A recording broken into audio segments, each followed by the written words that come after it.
Hello everyone, कैसे हैं आप सब। एक बार पुनः से कोचिंग क्लासेस पर स्वागत है। बच्चों, इंग्लिश मीडियम के बच्चों के लिए लगातार जो कमेंट आ रहा है उस कमेंट को देखते हुए अभी मैं एक क्वेश्चन प्रोवाइड कर रहा हूं। इसके पहले मैंने 10 क्वेश्चन प्रोवाइड किया था, उसे आप लोग तैयार करें। अब देखिए भाई, मेरे पास केवल और केवल हिंदी मीडियम का समझाने का तरीका है। अभी इंग्लिश मीडियम में उतना अच्छे समझा नहीं सकता हूँ कि इन प्रश्नों को समझाऊँ, लेकिन हिंदी मीडियम वालों के लिए तो लगातार आएगा, ऐसा नहीं है।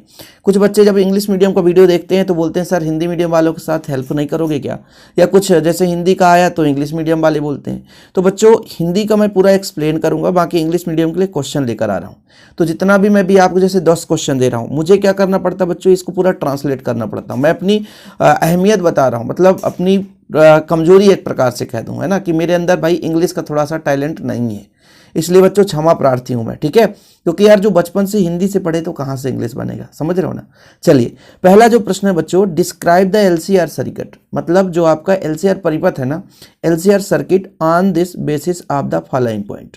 अब ये पॉइंट्स दे रखे हैं, जैसे फ्रेजर डायग्राम हो गया आपका, है ना, परिणामी वोल्टेज है, रिजल्टेंट वोल्टेज हो गया, इलेक्ट्रिक करंट हो गया, है ना, ये जो आपका कलांतर होता है बच्चों, फेस हो गया।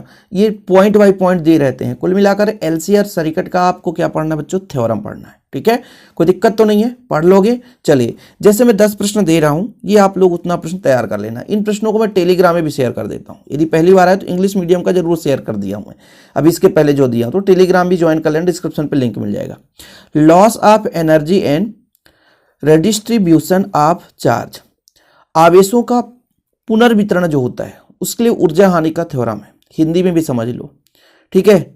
आवेशों का पुनर्वितरण मतलब जो दो आपके पास चालक हैं उनको जोड़ देते हैं, तो उसके लिए जो लॉस ऑफ एनर्जी होता है उसके लिए थ्योरम तैयार करना, ठीक है। यहाँ पे मैं सीधा टॉपिक लिख दिया हूँ, वो loss of energy and redistribution of charge, यानी चार्ज का जो डिस्ट्रीब्यूशन होता है उसमें कितना लॉस होता है एनर्जी, उसका थ्योरम निकालना है।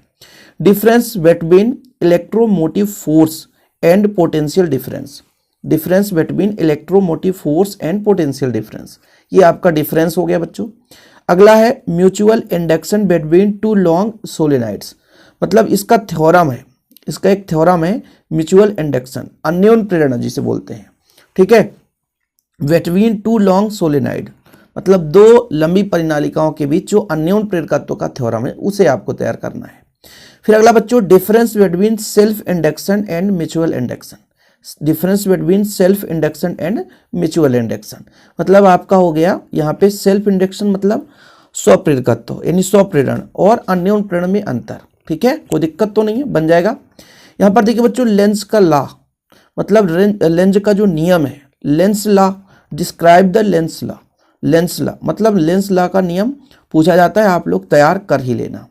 आगे देखिए, डिफरेंस बिटवीन स्टेप डाउन यानी अपचाई और स्टेप अप ट्रांसफार्मर, हालांकि मैंने आपको बताया था कि ट्रांसफार्मर आपको पढ़ना है, definition of transformer, principle of transformer, है ना, टाइप ऑफ ट्रांसफार्मर, ठीक है बच्चों, यानी यूज ऑफ ट्रांसफार्मर। तो जो टॉपिक है ट्रांसफार्मर का, उसके सारे आपको चीज़ें पढ़ना है।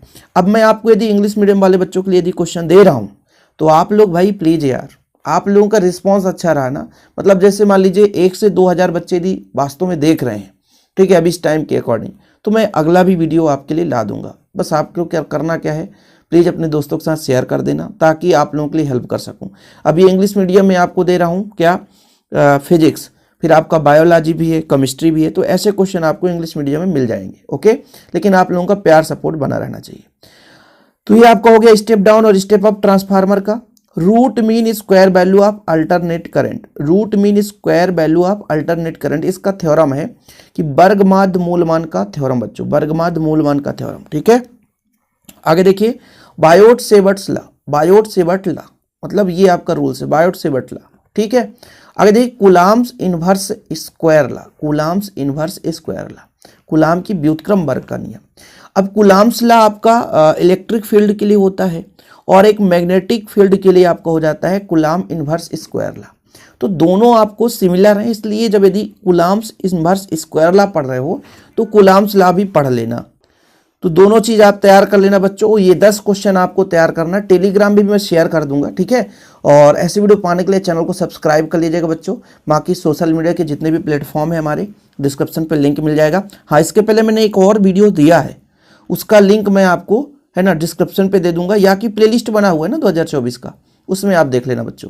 फिलहाल आज के लिए इतना ही। आप लोगों को इसका ट्रांसलेट ना करना पड़े इसलिए मैं ट्रांसलेट करके दे रहा हूँ, क्योंकि इंग्लिश मीडियम वाले बोलते हैं ना सर आप हमको मानते ही नहीं हो, नहीं हमारे लिए मेहनत करते। कई बच्चों ने कहा सर हमारे लिए हेल्प नहीं करेंगे।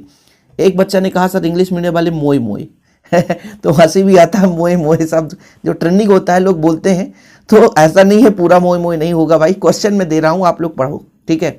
बाकी आप इस टॉपिक को किसी भी चैनल से सर्च करके पढ़ सकते हो, ऐसा नहीं है। वहाँ हिंदी मीडियम वालों के लिए तो भैया मोए मोए नहीं होगा, वो तो टॉप करेंगे, क्योंकि हिंदी मीडियम हम बेहतर रूप से है ना शुरू से ही पढ़ा रहे हैं। ठीक है बच्चों, चलिए टाइम पास नहीं करते हैं, आपका भाई टाइम जो है अनमोल है। अब इस टाइम बोर्ड एग्जाम है ना, तो एक एक मिनट बहुत ज़्यादा कीमती है, इसलिए आप लोग तैयारी करें। जय हिंद, वंदे मातरम।